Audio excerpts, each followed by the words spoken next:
Matius 25 ayat 13.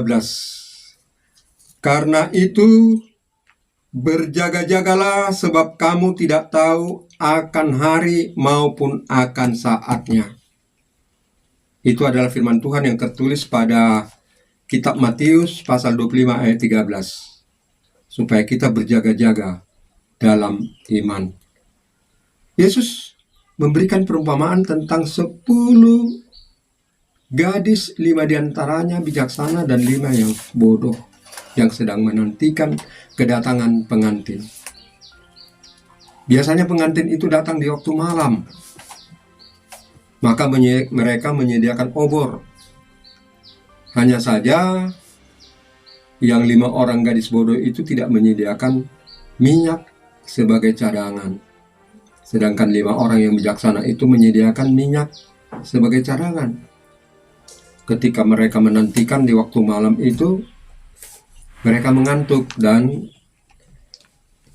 tidak lama kemudian mereka tertidur. Akan tetapi, di waktu malam itu, tiba-tiba ada yang berseru bahwa pengantin telah datang. Maka mereka pun terbangun, namun obor daripada gadis bodoh tadi telah padam karena kehabisan minyak. Sedangkan gadis-gadis yang bijaksana tadi dapat menghidupkan obornya karena dia punya cadangan minyak. Gadis bodoh meminta kepada mereka supaya memberikan minyaknya sebagian.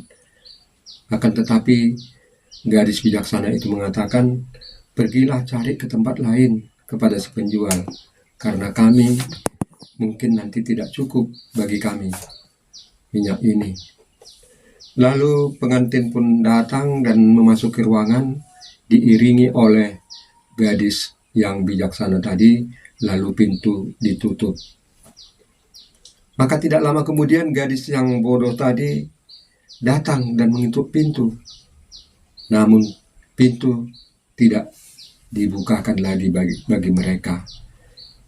Itulah perumpamaan yang diberikan oleh Tuhan Yesus supaya kita selama hidup di dunia ini tetap berjaga-jaga. Kapan saatnya tidak ada yang tahu. Kapan harinya tidak ada yang tahu. Maka kita harus waspada, menyediakan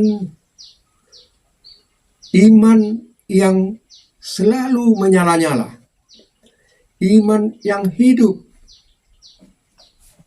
yang selalu dipenuhi dengan firman Tuhan.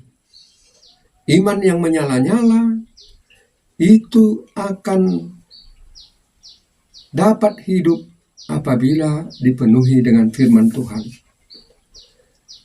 Kalau firman Tuhan menghidupi iman kita, maka iman kita akan menyala, sehingga ketika Tuhan Yesus Kristus datang untuk kedua kalinya, maka kita telah siap untuk menyambutnya dan masuk ke dalam ruangan perjamuan. Disitulah kita bersama-sama dengan Tuhan Yesus yang diumpamakan sebagai mempelai laki-laki. Kita akan bersama-sama dengan Tuhan Yesus di dalam ruangan itu, di dalam tempat yang disediakan bagi kita. Akan tetapi, iman yang padam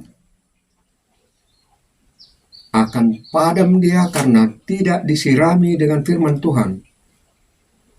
Itulah sebabnya kepada kita diserukan supaya kita tetap waspada dan berjaga-jaga.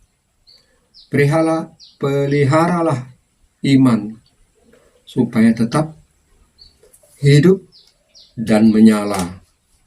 Oleh karena itu, tetaplah menerima firman Tuhan, setiap hari membaca firman Tuhan yang tertulis di dalam Alkitab. Itulah yang akan menerangi hati dan pikiran kita melalui Roh Kudus yang dicurahkan. Roh Kudus yang meneguhkan firman Tuhan itu untuk tumbuh, berakar, dan berbuah di dalam hati dan kehidupan kita. Terima kasih atas perhatian. Semoga Tuhan Yesus memberkati kita semua. Salam. Terima kasih sudah menonton. Like, subscribe, dan share ya.